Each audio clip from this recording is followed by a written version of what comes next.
হে নাৰায়ণ,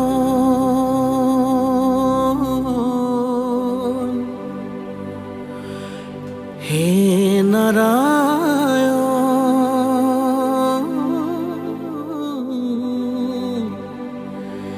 কি বছৰমানৰ পৰা কি ৰোগত ভুগিছে সেইটো নাজানো। এনে চাবুৱাটো ট্ৰিটমেণ্ট কৰা হৈছে, ডিব্ৰুগড়তো ট্ৰিটমেণ্ট কৰা হৈছিলে। এই 2 দিন ভাল হয়, আকৌ মানে তাৰ জ্বৰ, বমি, পেট বিষ চব হয়। তাৰপিছত লাহে লাহে এই সঞ্জীৱনীত আজি সপ্তাহ দিনৰ আগত মানে চিটি স্কেনত ধৰা পৰিছে পেটৰ এনেকৈ বহুতে কিবা মানে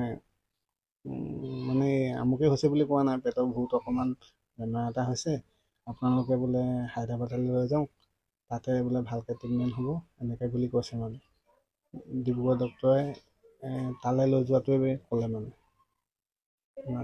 অতি সোনকালে যিমান সোনকালে পায় সোনকালে লৈ যাওক, তাতে ট্ৰিটমেণ্ট ভাল পাব, ছোৱালীজনীও আৰোগ্য হ'ব সেনেকৈ বুলি ক'লে। আপুনি কেতিয়া নিম বুলি ভাবিছে?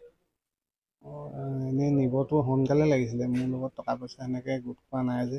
মই এনেই হোমগাৰ্ডৰ চাকৰি এটাই কৰি থাকোঁ, তেনেকৈ ছমাহ বহি কৰোঁ আৰু যিটো ঘৰখন চলাওঁ।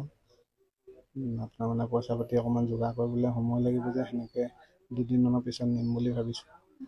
আৰু কোনোবাই গাঁৱৰ ৰাইজে হওক 2 এপইচা সহায় কৰিলে মই ভাল পাওঁ, মোৰ ছোৱালীজনী আৰোগ্য হৈ আহিব তেতিয়া বুলি ভাবোঁ।